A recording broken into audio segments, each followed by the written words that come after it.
estudar o capítulo 28, Preces Espíritas pelos Médiuns, itens 8 e 9. Lembrando sempre que há exemplares disponibilizados ali fora no balcão, tá? Para aqueles que quiserem acompanhar. Sempre estarão lá. Pode pegar antes de vocês entrarem, tá bom? Então vamos à leitura do Evangelho. Pelos médiuns.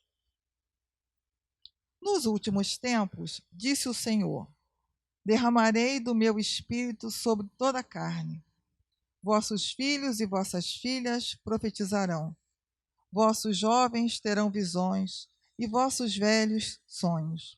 Naqueles dias, derramarei de meu espírito sobre seus servos e sobre minhas servas. E eles profetizarão. Atos capítulo 2, versículos 17 e 18. Prefácio. O Senhor quis que a luz se fizesse para todos os homens e penetrasse por toda parte pela voz dos espíritos, a fim de que cada um pudesse obter a prova da imortalidade. É com essa finalidade que os espíritos se manifestam hoje sobre todos os pontos da terra. E a mediunidade que se revela nas pessoas de todas as idades e de todas as condições, entre os homens e entre as mulheres, entre as crianças e entre os velhos, é um dos sinais do cumprimento dos tempos preditos. Para conhecer as coisas do mundo visível e descobrir os segredos da natureza material, Deus deu ao homem a visão do corpo, os sentidos e instrumentos especiais. Com o telescópio, ele mergulha seus olhares nas profundezas do espaço. E com o microscópio, descobriu o mundo dos infinitamente pequenos. Para penetrar no mundo invisível, deu-lhe a mediunidade. Os médiuns são os intérpretes encarregados de transmitir aos homens os ensinamentos dos espíritos, ou melhor, são os órgãos materiais pelos quais se exprimem os espíritos para se tornarem inteligíveis aos homens. Sua missão é santa, porque tem por finalidade abrir os horizontes da vida eterna. Os espíritos vêm instruir o homem sobre a sua destinação futura, a fim de o conduzir no caminho do bem, e não para lhe poupar o trabalho material que deve realizar neste mundo para o seu adiantamento, nem para favorecer a sua ambição e a sua cupidez. Eis do que os médiuns devem se compenetrar bem, para não fazerem mau uso de suas faculdades. Aquele que compreende a gravidade do mandato de que está investido, cumpre-o religiosamente. Sua consciência lhe reprovaria, como um ato sacrílego, fazer um divertimento e uma distração para si ou para os outros, de uma faculdade dada com um objetivo tão sério e que o coloca em intercâmbio com os seres do além-túmulo. Como intérpretes do ensinamento dos espíritos, os médiuns devem desempenhar um papel importante na transformação moral que se opera. Os serviços que podem prestar estão em razão da boa direção que deem à sua faculdade, porque os que estão num mau caminho são mais nocivos do que úteis à causa do espiritismo. Pelas más impressões que produzem, retardam mais de uma conversão. Por isso, lhes serão pedidas contas do uso que terão feito de uma faculdade que lhes foi dada para o bem de seus semelhantes. O médium que quer conservar a assistência dos bons espíritos deve trabalhar pelo próprio adiantamento. O que quer ver crescer e desenvolver a sua faculdade deve, ele próprio, crescer moralmente e se abster de tudo que possa desviá-lo de seu objetivo providencial. Se os bons espíritos se servem por vezes de instrumentos imperfeitos, é para dar bons conselhos e diligenciar em os conduzir ao bem. Mas se encontram corações endurecidos, e se seus avisos não são escutados, eles se retiram, e os maus têm, então, o campo livre. Capítulo 24, números 11 e 12. A experiência prova que entre aqueles que não sabem aproveitar os conselhos que recebem dos bons espíritos, as comunicações, após terem brilhado durante certo tempo, degeneram pouco a pouco e acabam por cair no erro, na verbosidade ou no ridículo, sinal incontestável do afastamento dos bons espíritos. Obter a assistência dos bons espíritos, afastar os espíritos levianos e mentirosos, tal deve ser o objetivo dos esforços constantes de todos os médiuns sérios. Sem isso, a mediunidade é uma faculdade estéril, que pode mesmo reverter em prejuízo daquele que a possui, porque pode degenerar em obsessão perigosa. O médium que compreende seu dever, em lugar de se envaidecer de uma faculdade que não lhe pertence, uma vez que pode lhe ser tirada, atribui a Deus as coisas boas que obtém. Se suas comunicações merecem elogios, disso não se envaidece, porque sabe que elas são independentes do seu mérito pessoal. E agradece a Deus por haver permitido que os bons espíritos viessem se manifestar por ele. Se dão lugar à crítica, não se ofende com isso, porque não são obra do seu próprio espírito. Diz a si mesmo que não foi um bom instrumento e que não possui todas as qualidades necessárias para se opor à ingerência dos maus espíritos. Por isso, procura adquirir essa qualidade e pede pela prece a força que lhe falta. Então, queridos irmãos, vamos convidar o expositor da noite, o Eurípides Farley, para auxiliar na reflexão e no nosso estudo. A vocês aqui presentes e aos amigos que nos acompanham pelas redes sociais, bom estudo e boas reflexões. Pessoal, boa noite então a todos. Bem-vindos a esta casa mais esta noite. É sempre para nós alegria poder contribuir. Antes eu queria pedir desculpas a todos, para quem acompanha as redes sociais da casa. Hoje estava escalado aqui para poder contribuir com o estudo a nossa querida companheira amiga Deusair, mas ela teve um probleminha com a mãe dela, que acabou se adoentando. Ela não é daqui de Divinópolis, ela mora em Goiânia, e a Deusair teve que pegar a estrada e seguir para Goiânia. Então, nós, como responsável por coordenar os estudos aqui da casa, em convidar os amigos aqui para participar do trabalho, não conseguimos outro e a gente vem para poder dar esse suporte. A proposta que o Evangelho nos traz, a doutrina espírita sim nos coloca, e o Evangelho segundo o Espiritismo, neste contexto, e este trabalho que a casa tem aqui toda quarta-feira, do estudo do Evangelho, como talvez muitos aqui já devem ter ouvido o Sérgio Bebiano colocando, que foi uma proposta que surgiu dentro do estudo do Evangelho na casa do próprio Sérgio Bebiano, e a partir disso construindo aqui esta casa, e o Sérgio sempre enfatiza que toda quarta-feira é o dia do estudo do Evangelho, justamente para isso. Bom, mas estudo do Evangelho como uma proposta de aproximação, vamos dizer assim, como forma de evangelho no lar. Quem aqui faz evangelho no lar? Quem aqui busca toda semana, conforme a doutrina nos orienta, conforme nós temos refletido, de uma vez por semana, fazer esse momento de estudo, de reflexão, de trazer esta companhia, a presença de Jesus para dentro do seu lar?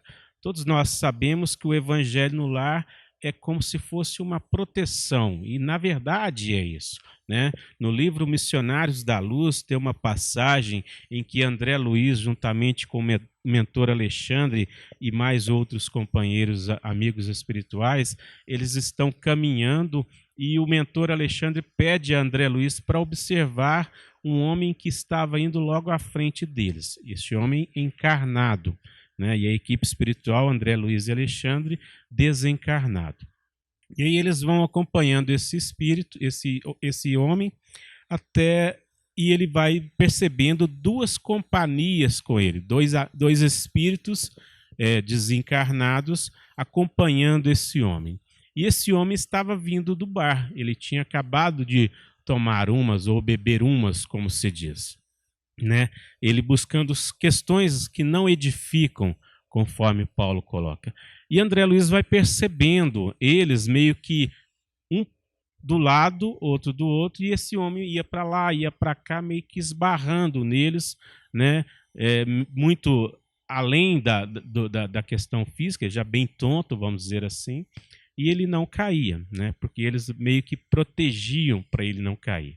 Herculano Pires tem um livro que chama Mediunidade e seus Aspectos, e ele vai tratar no capítulo sobre vampirismo que há uma proteção, vamos dizer assim, desses companheiros para que o seu copo não venha quebrar. Copo, eu disse copo, justamente porque os espíritos, eles vão nos aproximar daquela pessoa que faz o uso da bebida alcoólica, por exemplo, e é sugando energias através do perispírito, ou seja, através dessa vinculação espiritual.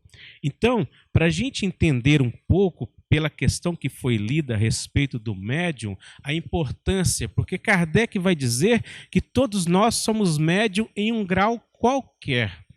Todos nós trazemos internamente, vamos dizer assim, a questão da mediunidade, né? Todos nós estamos sujeitos a esta questão da sintonia, da influenciação espiritual, conforme a pergunta 459 aqui do Livro dos Espíritos, quando Kardec assim faz justamente esta reflexão, indagando da espiritualidade, se os espíritos podem nos influenciar. Né? E eles vão dizer que, de ordinário, muito mais do que nós imaginamos, que, de certa forma, eles nos dirigem. Então, André Luiz caminhando, observando, vendo esses dois espíritos, meio que protegendo esse homem. Só que, a hora que ele chega na porta de casa, ele adentra e os espíritos ficam de fora. E eles vão, André Luiz, eles tinham permissão, a equipe espiritual, né, passar por essa barreira, entrar na casa, e André Luiz vai lá e observa no leito uma mulher deitada, já em sono profundo, e aí eles foram observando, viram um evangelho aberto sobre a mesa e perceberam que aquele lar fazia o evangelho no lar. Aquele lar buscava a sua proteção espiritual.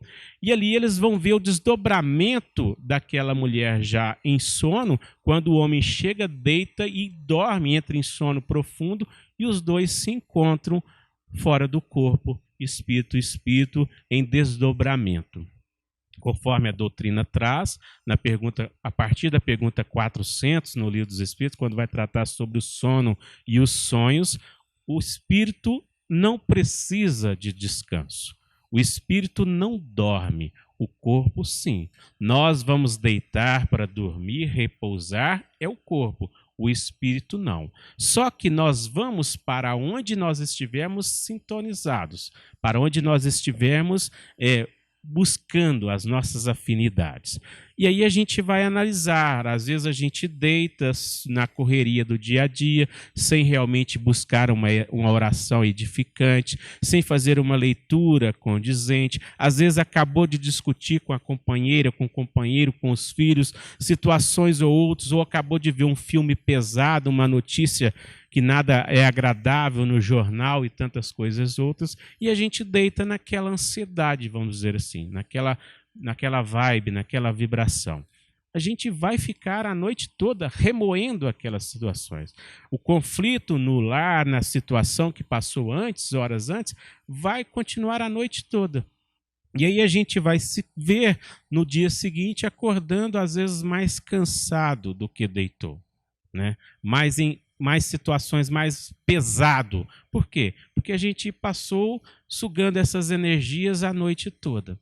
Então, André Luiz, nesta passagem, eles vão falando da situação do lar, da importância do Evangelho no lar, da importância de nós buscarmos nos aperfeiçoar, buscar uma sintonia mais profunda. Então, na leitura que a nossa companheira Fátima trouxe, da leitura do capítulo hoje, voltando ao Evangelho, porque nós estamos já estudando o capítulo 28, que é o capítulo onde fala da coletânea de preces espíritas, onde Kardec trouxe vários exemplos de preces a várias situações. Hoje nós estamos estudando pelos médiuns, ou seja, por todos nós, porque todos nós somos médiuns em um grau qualquer.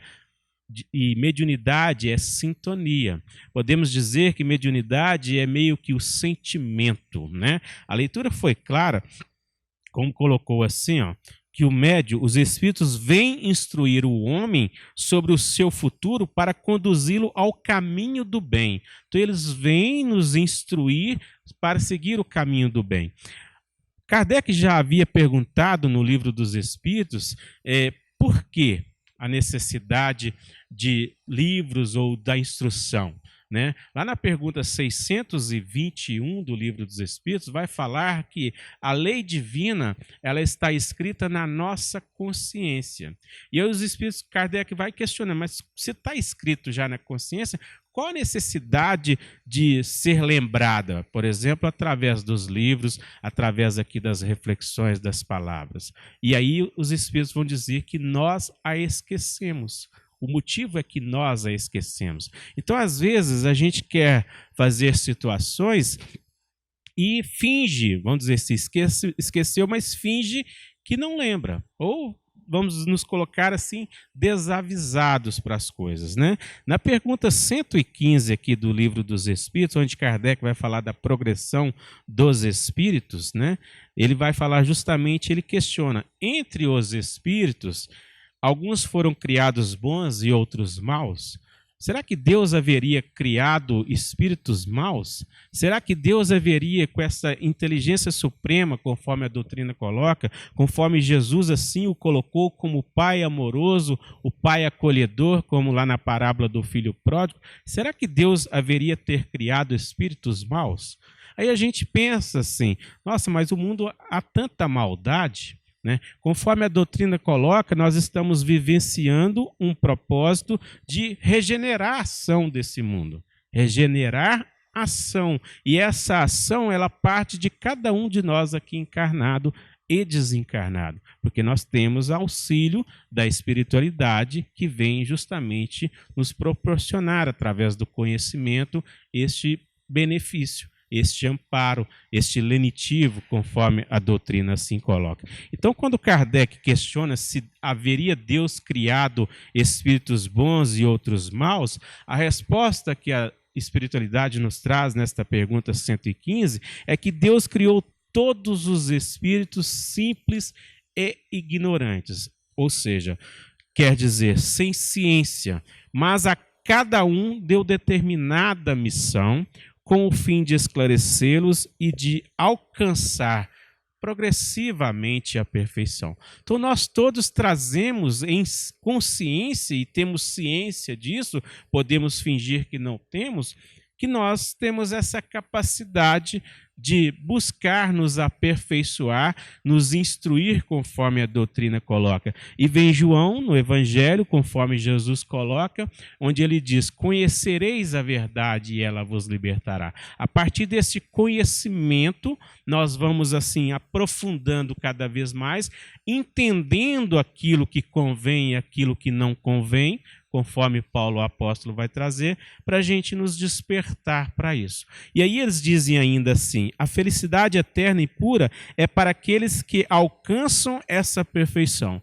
Ou seja, Jesus disse que a felicidade não é aqui deste mundo, mas trabalhando em nós, buscando o conhecimento da verdade, nós vamos construir essa perfeição. Nós seremos felizes, nós temos isso como meta evolutiva. Deus nos criou para buscar essa possibilidade, né? Para trabalhar isso em nós. E aí eles dizem assim, os espíritos adquirem esses conhecimentos passando pelas provas que Deus lhes impõe, passando por este momento do qual todos nós estamos inseridos, reencarnados, buscando assim nos aperfeiçoar. Se a gente for lá na parábola do filho pródigo e fazer uma reflexão mais íntima desta passagem, porque Jesus nos convida a nos colocar nesses ensinamentos. Quando a gente narra a parábola do filho pródigo, a gente está falando de um filho ingrato aos nossos olhos. Mas para Deus, ele está falando das escolhas que cada um de nós estamos propensos ou podemos escolher. Porque quando o filho mais novo pede ao pai o que lhe cabe, a parte, a herança da fazenda, todos nós fazemos escolhas no dia a dia. Por que o homem, o pai, não impede o filho de sair para viver sua vida dissolutamente em terras longínquas? Porque este pai não é um pai qualquer. Este pai é Deus. E Deus, ele nos dotou de liberdade de escolha. Cada um de nós temos a liberdade de escolher o que bem quiser. Só que ele vai deixar claro que com a lei de liberdade está relacionado à lei de causa e efeito, que é a lei de responsabilidade. A cada um segundo suas obras, a cada um segundo seus atos. O filho sai para o mundo, faz suas escolhas, vive sua vida dissolutamente, perde tudo, cai em carência profunda, no sentido de que ele vai perceber que quando ele estava na casa do pai, ele tinha tudo. E aí ele faz o processo de voltar. Irei ter convosco, ou seja, irei me reconectar a isso, fazer o meu propósito de reconciliação. Ali brotou o que Jesus nos convida, a questão do reconhecimento. Reconhecer que as escolhas não eram boas, que quando na casa do pai tinha tudo, nós somos propensos a buscar isso. E aí os Espíritos ainda dizem que outros só suportam essa questão da aprovação murmurando, reclamando, ou seja, e permanecem distante desta perfeição. Porque não tem como a gente querer evoluir ou crescer ou melhorar não querendo tomar a medicação que nos cabe, ou não querendo fazer o que nos compete. E a busca pela nossa evolução, ela requer de nós, conforme Jesus traz em muitas passagens do Evangelho, o despertar, o cair em si, conforme o filho pródigo da parábola. Esse cair em si, quando ele caiu em si, é justamente a gente refletir, conforme Santo Agostinho coloca, para buscar o conhecimento de nós mesmos. Aí a gente vai ver a condição que nós estamos. E para Deus não existe passado. Para Deus não há futuro. Para Deus é tempo presente. E Ele nos vê não como nós estamos, mas como nós somos. E Deus nos criou como seres perfeitos. Ele é o Pai amoroso, conforme Jesus coloca. João vai dizer que Deus é amor. Então, se nós fomos criados semelhante à imagem do Pai, nós trazemos isso em nós. É despertar para essa essência. Então, no estudo de hoje, falando sobre a questão aos médiuns, a todos nós, né, quando ele colocou aqui no Evangelho que nos últimos tempos, disse o Senhor, derramarei do meu Espírito sobre toda a carne. Ou seja, todos nós tem a essência desse Espírito, essa essência que vem de Deus. Derramarei sobre o Espírito, sobre todos nós somos o Espírito. Então ele derramou sobre todos nós, vossos filhos, vossas filhas profetizarão, todos nós. Se a gente for lá na parábola do samaritano e lembrar sobre a passagem que Jesus traz do homem que estava caído e o samaritano o acolheu, este é o papel de todos nós. O acolher ao outro, o acolher a quem quer que seja. Porque Jesus, numa brilhante passagem, vai dizer assim, aquele que der de beber a quem tem sede, aquele que der de comer a quem tem fome, visitar um doente, vestir um nu, né, dar guarida, ou seja, dar lugar a um estrangeiro, né, acolher um estrangeiro, a mim o fizeste. Isso é um papel de qualquer um de nós, enquanto médium ou enquanto pessoa, conforme colocou a mensagem bem clara para nós aqui, sobre intérprete. E o que vem a ser intérprete? Se a gente for lá no Evangelho, lá no dicionário, vai falar que intérprete é aquele que esclarece ou interpreta algo, revela ou indica o que se não conhecia ou estava oculto. Então a questão do médium, intérprete é o meio do qual é utilizado, e aí a questão de ser utilizado para o bem ou para o mal, de acordo com a moral de cada um, de acordo com a vibração de cada um, né? A doutrina é clara. Pergunta 459. Os espíritos podem nos influenciar? Sim, de ordinário, de muitas vezes eles nos dirigem. E aí a gente precisa refletir do qual a forma como nós estamos nos comportando para saber por quem nós estamos sendo dirigidos, né? Jesus diz: com quem tu andas, direi quem tu és. Na pergunta 467, Kardec assim pergunta: pode-se se libertar da influência dos espíritos que nos solicitam o mal? Pode. Sim, eles dizem sim, porque eles não se ligam senão aos que os solicitam por seus desejos ou os atraem por seus pensamentos. Então, se o médium está vibrando negativamente, ele está fazendo coisas não edificantes, está buscando situações que não são corretas, se a gente for lembrar aqui do caso João de Deus, até quando ele estava ali fazendo um trabalho condizente, levando a vida certinha, ele estava sendo sim assistido pela espiritualidade superior, pelos amigos da luz, mas a partir do momento que ele começou a dar mais sentido ao seu ego, as questões que todos nós trazemos de existências anteriores, conforme Joana de Ângeles vai colocar, que todos nós ainda trazemos esse manancial das situações vividas anteriormente, ele simplesmente começou a sintonizar com esses espíritos negativos que assim o influenciavam. Mas lembrando, conforme a doutrina é clara, eles não criaram nada nele. Tudo isso se encontra em nós. As más tendências, elas são nossas. Kardec, quando vai dizer no capítulo 17 sobre o verdadeiro homem de bem, que somos nós convidados a buscar o caminho reto, o caminho do bem, é vencer as más tendências. O verdadeiro homem de bem é aquele que se esforça a vencer suas más tendências. Então nós somos convidados a trabalhar esses sentimentos, porque se a gente não o faz, é o que a leitura trouxe bem clara para nós aqui, ó, que os espíritos vão aproximar de acordo com a sintonia, de acordo com a vibração. Então, a pessoa que realmente está assim desenvolvendo, vamos colocar, o seu equilíbrio, ela vai buscar ambientes salutares, ao invés de ir para ambientes que não agradam, que não trazem boas energias. Exemplo, locais que não são agradáveis realmente. Tem uma passagem também, um dos livros, se eu não me engano, é o livro Nos Domínios da Mediunidade, em que André Luiz realmente traz uma relação sobre isso, de um trabalhador da seara espírita, já buscando um médio até trabalhador da casa espírita, mas que eles perceberam nele umas manchas escuras no seu campo mental ou no seu perispírito. E aí, observando, foram ver que ele tinha desequilíbrios na área sexual.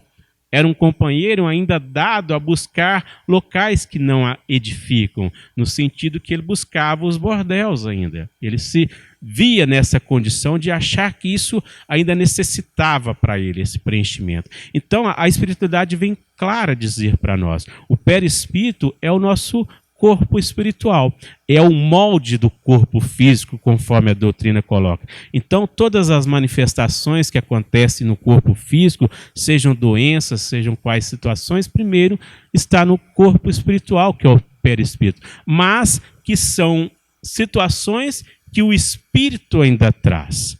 Nós ainda trazemos as más tendências, conforme nós colocamos. Então, todo médium é convidado a buscar essa transcendência, a buscar essa situação de se esforçar para domar assim as suas más inclinações. Bebida alcoólica, cigarro, qualquer situação que seja. Eu costumo dizer assim, as pessoas perguntam, mas se eu sentar para tomar uma cervejinha, quem vai estar comigo? Eu afirmo, anjo da guarda não vai ser. Anjo da guarda não precisa de beber. Ele não vai sentar com você para beber uma cervejinha. E se Jesus diz, com quem tu andas, direi quem tu és, reflita com quem nós estamos sentando, se isso ainda é algo que a gente precisa vencer em nós. porque o vício nessa situação é uma tendência, é uma má tendência que nós ainda trazemos, né? Então, a doutrina é clara nesse sentido, para a gente refletir sobre isso, buscar nos esforçar, conforme Kardec coloca.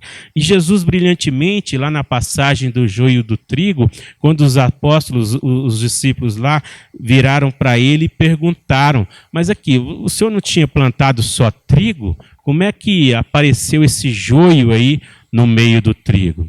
E aí ele vai dizer para eles, o homem dormiu, ou seja, nós dormimos. Já viu aquela expressão dormiu no ponto? Ou seja, a gente fica numa situação e não reflete sobre a nossa essência, aquilo que a gente precisa desenvolver. O trigo, simbolizando isso tudo, são as virtudes que nós somos convidados a despertar.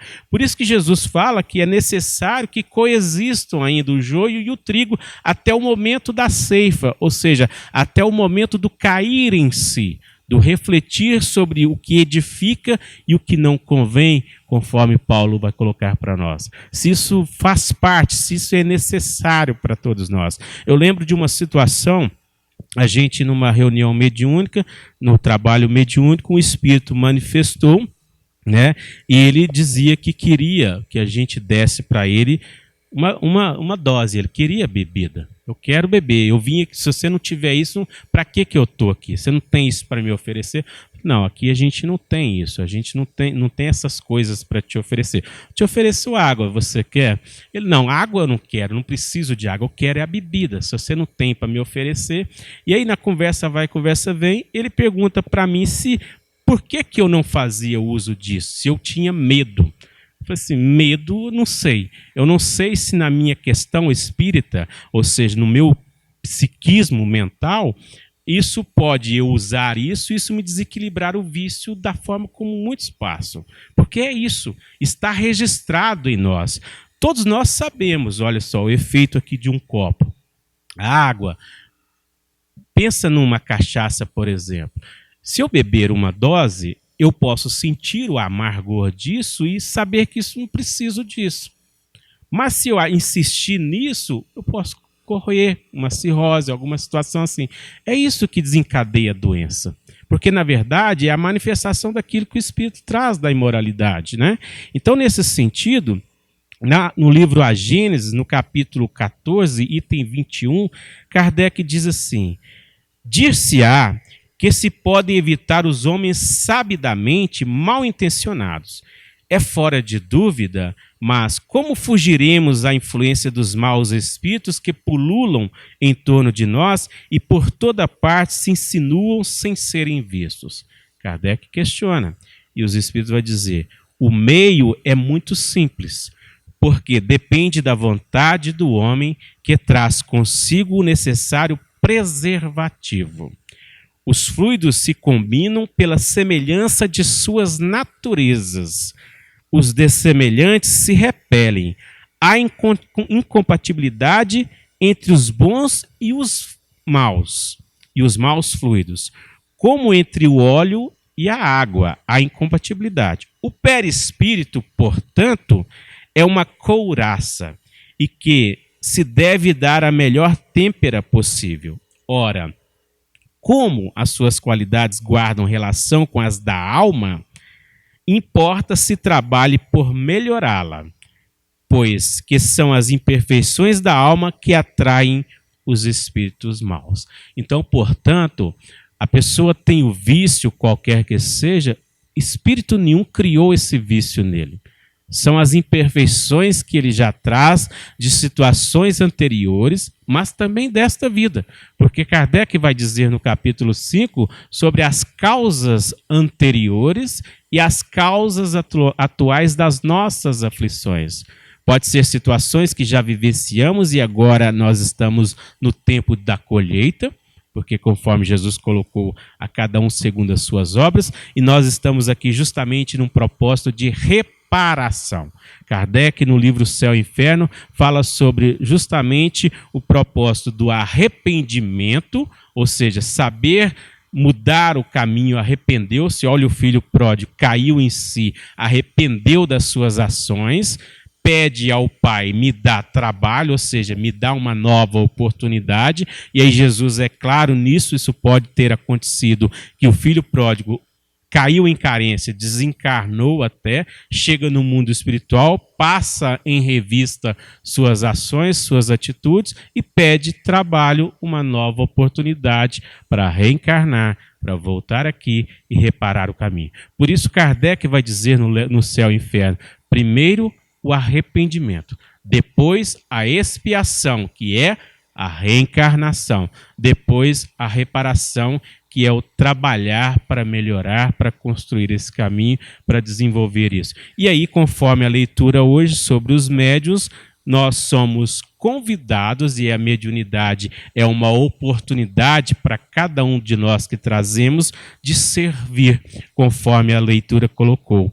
Mandato, no sentido que colocou, é encaminhado, ou seja, aquele que encaminha, é incumbência, é missão. Então, no sentido que próprio Jesus colocou, a leitura falou de servos e servas, né? Quando diz que vai cair sobre os meus servos e servas, né? Terão sonhos, visões. E aí Jesus deixou claro que ele não veio para ser servido, e servir. Se a gente for lá na parábola do bom samaritano, o samaritano, quando passa viajando por ali, acolhe aquele homem caído, ele serviu. Ele fez o que Jesus espera de todos nós. Acolheu aquele que se encontrava numa situação de carência afetiva. Alguém que estava despojado. Quando Jesus usa o termo salteadores nesta parábola do samaritano, ele coloca justamente esses sentimentos que vão nos despojar de tudo. Nosso orgulho, nossa vaidade, nosso egoísmo, vai nos despojar de tudo e vai nos deixar seminus, conforme a proposta na parábola do samaritano. E ainda, conforme Kardec traz no livro A Gênese, no capítulo 21, quando ele diz assim: as moscas são atraídas pelos focos de corrupção. Destruídos esses focos, elas desaparecerão. Os maus espíritos, igualmente, vão para onde o mal os atrai. Eliminando o mal, eles se afastarão. Os espíritos realmente bons, encarnados ou desencarnados, nada têm que temer da influência dos maus. Portanto, se nós buscamos desenvolver o amor, o bem, o belo, ou seja, a harmonia, a fraternidade, a tolerância, a compaixão, criaremos um estado espiritual favorável que irá nos produzir esse propósito que Jesus nos traz. E aí lá na pergunta 467, conforme nós falamos, na 468, Kardec vai colocar assim, sobre ainda a questão da influência espiritual. A 467 falou que nós os atraímos. E aí na 468 ele vai perguntar como repelir essa influência, né? E eles perguntam assim: os espíritos cuja influência é repelida pela vontade renunciam às suas tentativas? Ou seja, eles vão nos aproximar, vai intuir, vai querer direcionar situações, mas se a gente repele isso, conforme Kardec está colocando, como essas tentativas, né? E aí eles vão responder assim: que queres tu que eles façam? Quando não há nada a fazer, eles cedem o lugar. Ou seja, por exemplo, eu não bebo, eu não fumo, vai aproximar de mim querendo isso, vai perder tempo, entende? Então, se eles vão procurar isso onde eles não encontram, eles se afastam. Então, ele está colocando aqui que, nesse sentido, eles cedem lugar. Entretanto, aguardam o momento favorável, como o gato espreita o rato. Então percebem que ainda assim eles querem nos influenciar, tentar ainda encontrar brechas, porque conforme a proposta que Jesus traz, nós estamos nus diante de Deus. Os espíritos nos veem como nós estamos, né? As manchas, as questões do vício, ela está registrada em nosso campo mental, no nosso perispírito. E como o próprio Kardec que colocou, o perispírito, portanto, é uma couraça que se deve dar a melhor têmpera possível.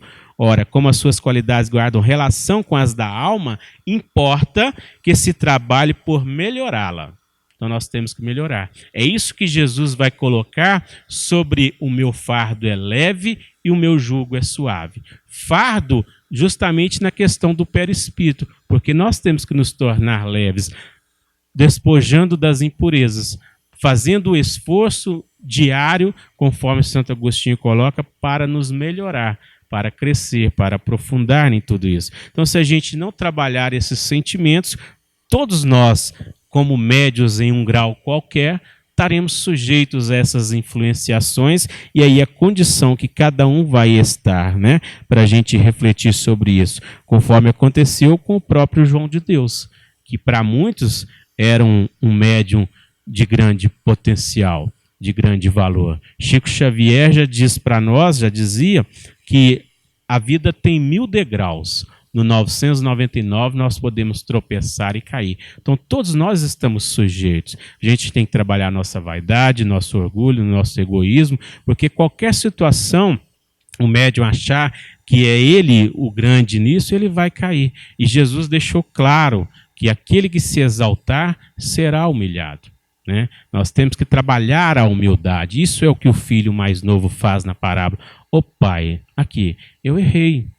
Pequei diante do céu, diante de si, mas me proporcione trabalho, ou seja, me dê oportunidade para reparar isso. E nós aqui estamos. Outrora fomos esse filho pródigo, agora estamos voltando para casa, buscando nos reabilitar, buscando transcender esses sentimentos, encontrar a nossa verdadeira essência, conforme o Evangelho nos traz, para que a gente possa transmutar esses sentimentos. Então, conforme a leitura, finalizando, o médium que compreende o seu dever, em vez de orgulhar-se de uma faculdade que não lhe pertence, desde que ele pode ser retirada, atribui a Deus o que é de bom e o que consegue obter.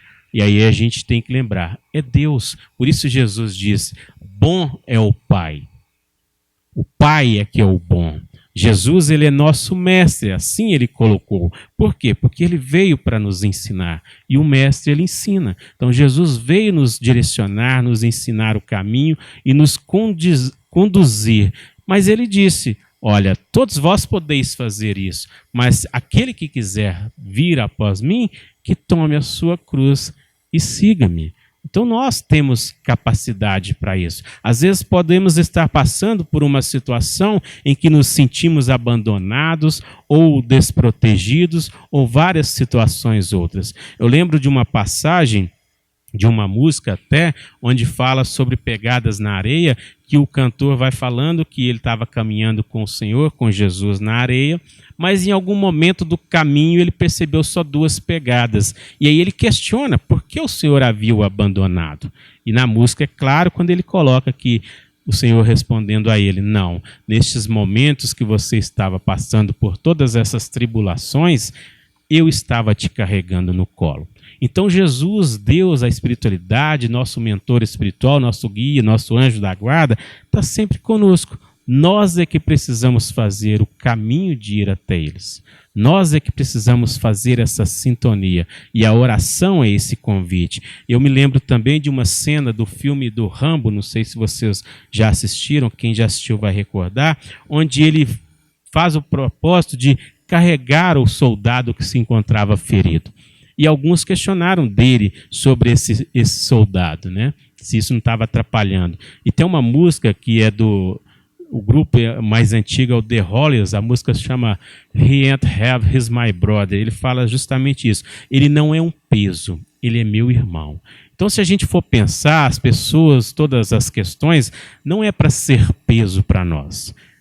A forma como nós carregamos é que se torna peso. É o que Jesus fala na cruz. A forma como nós vamos carregar a cruz é que fica pesada. Não é a cruz que pesa, é a forma como estamos carregando. Se a gente voltar na pergunta 115, são os que estão murmurando, reclamando, ainda insatisfeitos, revoltados contra qualquer situação, culpando a Deus, a sociedade, o pai, a mãe, a si mesmo, vivenciando um sentimento de culpa e também de desculpa, né? Colocando culpa em outro ou projetando situações em outro. Joana fala da autoprojeção ou da situação de transferência de de responsabilidade quando a gente transfere para o outro aquilo que cabe a nós. Todos nós somos passíveis de buscar a felicidade. Todos nós trazemos, conforme Jesus coloca, os germes dentro de nós das virtudes. Kardec vai dizer sobre forma latente. Jesus usa o termo semente, porque a semente precisa ser germinada. E ele usa a fé, e o Kardec vai colocar, a espiritualidade traz no capítulo 19, que a fé é a mãe de todas as virtudes. Cabe a nós desenvolvê-la. Nós ainda temos a fé pouca, porque todas as tribulações que nos chegam e a gente não consegue entendê-las ou vencê-las, é porque a nossa fé ainda é fraca, conforme Jesus disse para Pedro naquela passagem quando Jesus caminha sobre as águas. Ok? Espero ter contribuído. Agradeço a todos, que Jesus os abençoe e até outra oportunidade.